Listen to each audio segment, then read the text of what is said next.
آج کل معاشرے میں ہر بندہ ڈپریشن کا شکار ہے اور مایوسی کا شکار ہے، اور ہر آدمی اس کا مختلف طریقے سے علاج کرنا چاہتا ہے۔ اس وجہ سے وہ بہت زیادہ لوگوں سے ڈسکس کرتا ہے، ڈاکٹرز کے پاس جاتا ہے، سائیکالوجسٹ کے پاس جاتا ہے یا عاملوں کے پاس جاتا ہے، تاکہ میری اس مایوسی کو کسی طرح خوشی کے اندر تبدیل کر دیا جائے اور میں اچھی فیلنگ لینا سٹارٹ کر دوں۔ تو آج اس ویڈیو میں بڑی بنیادی بات بتاؤں گا قرآن و سنت کی روشنی میں کہ آپ کس طرح اس ڈپریشن، انگزائٹی اور مایوسی کے ایک بھنور سے باہر نکل سکتے ہیں۔ تو سب سے پہلی اور بنیادی بات جس کے ساتھ آپ ڈپریشن پر اوورکم کر سکتے ہیں یا مایوسی کو ختم کر سکتے ہیں، وہ ہے ایکسیپٹنس آف دا ریئلٹی۔ یعنی اس دنیا میں کچھ حقیقتیں ایسی ہیں جن کا آپ کو لازمی طور پر یقین ہونا چاہیے اور ان کے اوپر اپنے دل کو آپ نے مطمئن رکھنا ہے، اور وہ چیزیں جو آپ کے بس کے اندر نہیں ہیں اور وہ چیزیں چینج نہیں ہو سکتی۔ ایکچولی جب ہم کسی چیز کو اپنے اوپر حاوی کر لیتے ہیں اور اس چیز کو پھر بار بار سوچتے ہیں اور پھر اس چیز کو لاشعوری طور کے اوپر ہم اپنی فطرت کا اور اپنے وجود کا حصہ بنا لیتے ہیں، تو پھر وہ چیز جب مل نہیں پاتی تو پھر اس کا الٹیمیٹ رزلٹ مایوسی ہوتا ہے۔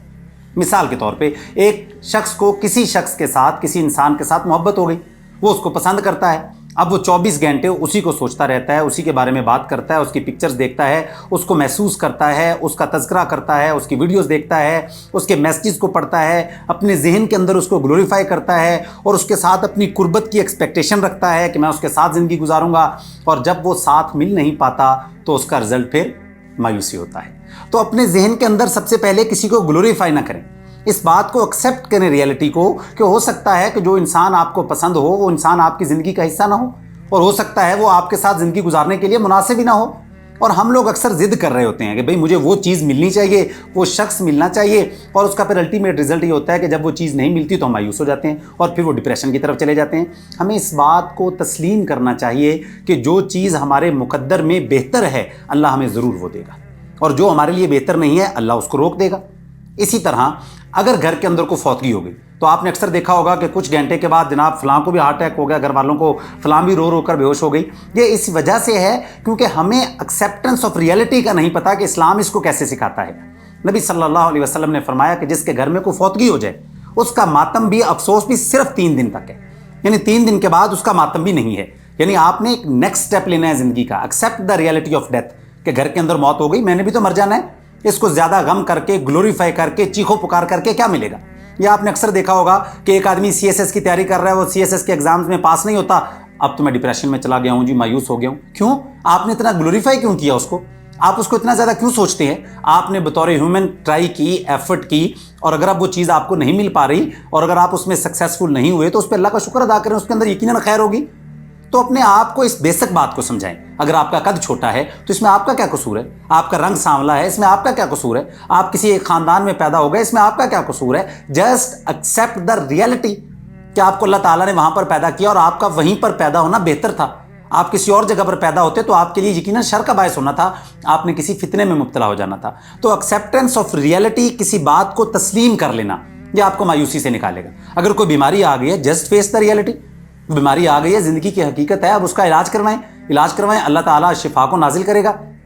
اللہ تعالیٰ آسانی کرے گا۔ تو اپنی زندگی کے اندر اس بیسک فلسفے کو سمجھیں کہ جو اسلام آپ کو سمجھانا چاہتا ہے کہ آپ نے ریئلٹی کو ایکسیپٹ کرنا ہے۔ اور ہوتا کیا ہے، جب آپ ریئلٹی کو ایکسیپٹ نہیں کرتے تو آپ ریزسٹ کرتے ہیں، یعنی جی میں نے تو فلاں شخص کے ساتھ ہی شادی کرنی ہے، میں نے تو فلاں ہی جاب کرنی ہے، فلاں والی ڈگری میں نے کرنی ہے۔ تو جب آپ ریزسٹ کرتے ہیں then ultimately you suffer from that thing, تو آپ کو پھر سفر کرنا پڑتا ہے، آپ کو اذیت لینی پڑتی ہے، آپ اپنے آپ کو ٹارچر کرتے ہیں کہ بار بار اس بات کو کر کے، جی اکثر لوگ کہہ رہے ہوتے ہیں میں نے باہر جانا ہے، اب وہ باہر نہیں جا پا رہے ہوتے، تو جب وہ باہر نہیں جا پا رہے ہوتے، قدرت کی طرف سے ہرڈلز آ رہی ہوتی ہیں لیکن وہ ریزسٹ کر رہے ہوتے ہیں، نہیں میں نے جانا ہی جانا ہے، تو الٹیمیٹلی کیا ہوتا ہے کہ وہ مایوس ہونا سٹارٹ ہو جاتے ہیں، وہ جناب صاحب سفر کرنا سٹارٹ ہو جاتے ہیں، وہ گھر والوں سے علیحدہ رہنا سٹارٹ ہو جاتے ہیں، مایوس رہنا سٹارٹ ہو جاتے ہیں، تو پھر ان کی زندگی بے چین ہو جاتی ہے۔ جسٹ فیس دا ریئلٹی، اپنی زندگی میں آپ جو بھی آپ کے ساتھ معاملہ ہو رہا ہے وہ زندگی کی حقیقت ہے اور اسی کا نام امتحان ہے۔ اس دنیا کے اندر کامیابی اور ناکامی کا تصور تو ہے ہی نہیں ہے، یہ زندگی از جسٹ اے ٹیسٹ۔ آپ اس امتحان سے گزر رہے ہیں، اس میں مشکلات بھی آئیں گی، خواہشات بھی رکیں گی، دعائیں قبول نہیں بھی ہوں گی، آپ کو زندگی میں کسی کمی کا سامنا بھی ہوگا، مقدرات ساتھ جڑے ہوں گے، لیکن آپ نے ہر صورت میں اللہ کے ساتھ جڑ کے رہنا ہے، صبر اور یقین کے دامن کو تھام کر رہنا ہے اور ریلیکس رہنا ہے کہ جو وہ کر رہا ہے بادشاہ وہ ٹھیک کر رہا ہے، اور اگر کوئی کام نہیں ہو پا رہا اس کے اندر بہت بڑی خیر ہے۔ تو یاد رکھیں، اس ڈپریشن اور انگزائٹی سے نکلنے کے لیے ایکسیپٹ دا ریئلٹی، اس کو فیل کریں، اللہ کے ساتھ اپنا تعلق جوڑیں، اور اللہ کی مضبوط ذات ہے، جو اللہ کے ذات کے ساتھ جڑ جاتا ہے پھر اس کو کوئی مایوس بھی نہیں کر پاتا۔ ابلیس مبلس سے ماخوذ ہے، جس کا مطلب ہے مایوسی پھیلانے والا، وہ ہر وقت مایوس کرے گا، تم پڑھ ہی نہیں سکتے، وہ تمہاری شادی کوئی نہیں ہونی، تمہارا رشتہ کوئی نہیں آنا، تم سے کاروبار نہیں ہونا، تم باہر جا ہی نہیں سکتے۔